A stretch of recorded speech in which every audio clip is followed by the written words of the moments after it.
Okay, good guys, no? Meron tayong service dito na LG. Ito po ay LG inverter, guys. Ang problema nito, hindi siya natutuloy sa pag-ikot, no? Ikot lang konti yung motor, tapos ihinto, buwibitaw na yung pinaka-drain motor, no? So kumbaga para siyang nagji-jerk. So ito nga, titingnan namin, baka may naipit. Wala namang may naipit sa loob kasi naiikot naman natin yung pinaka-drum niya.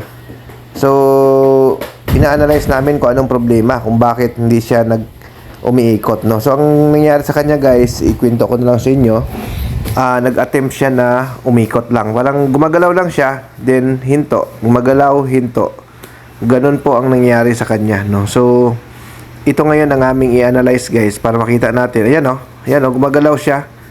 Para siyang nagji-jerk, guys, no? Gagalaw lang siya ng konti, tas wala na, hinto, hindi siya natuloy sa pag-ikot, no? Kumbaga gumagalaw lang siya ng konti.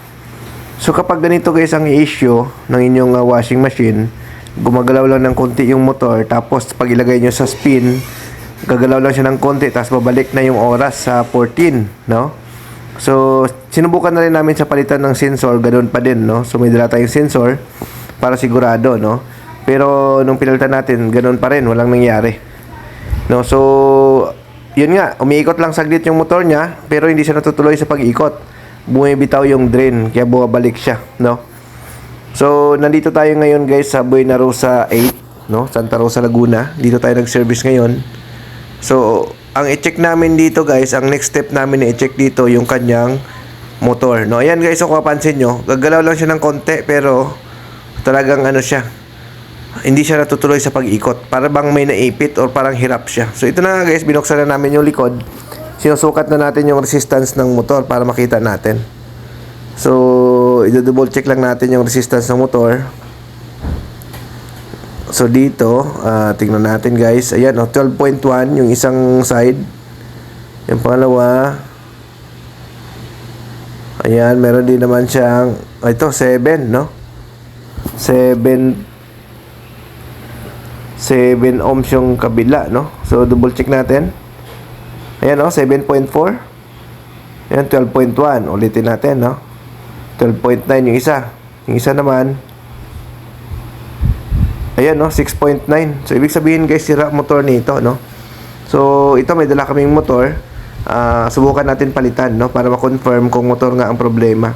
So basta, guys, ang issue niya, umikot lang siya ng konti, tapos bumibitaw yung pinaka-drain motor. Para siyang nagji-jerk, no? So ito kasi ay walang hall sensor. So yan, guys, no, after natin mapalitan ng motor, ititesting natin. Tingnan natin kung iikot na ba ito, no? So antay lang natin, guys, ng mga ilang minuto. Tingnan natin kung mag-spin na after natin mapalitan ng motor. Ayan.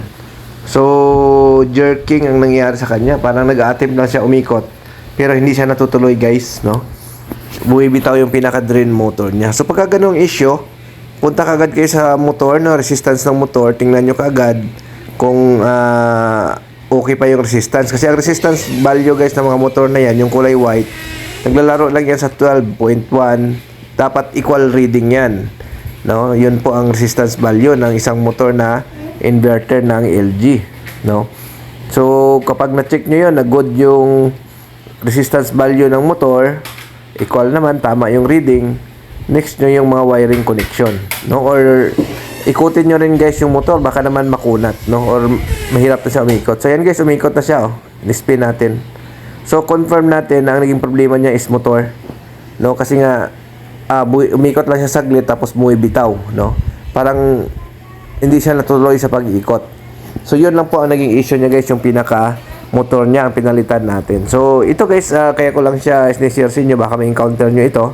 Basta pag na-encounter nyo na hirap yung motor, i-check nyo kagad yung resistance value ng motor, no? Yung nag-jerk lang siya, ikot saglit, tapos umihinto. So check nyo yung motor, no? Kasi yung gearbox naman, pag i-check mo, dali mo naman malaman yan. Pag inikot mo, malambot. So ito yung luma, guys. So inalis natin. Matigas to, guys, ikotin. Dito pa lang maramdaman mo na nasira na talaga yung motor. Makunat siya, dapat smooth lang yan. Pre-wheel dapat pag iniikot siya. So yun, okay na ito, guys, no? So yun, share ko lang to sa inyo, guys, para doon sa mga baguhan. Baka may encounter nyo ito. Thank you.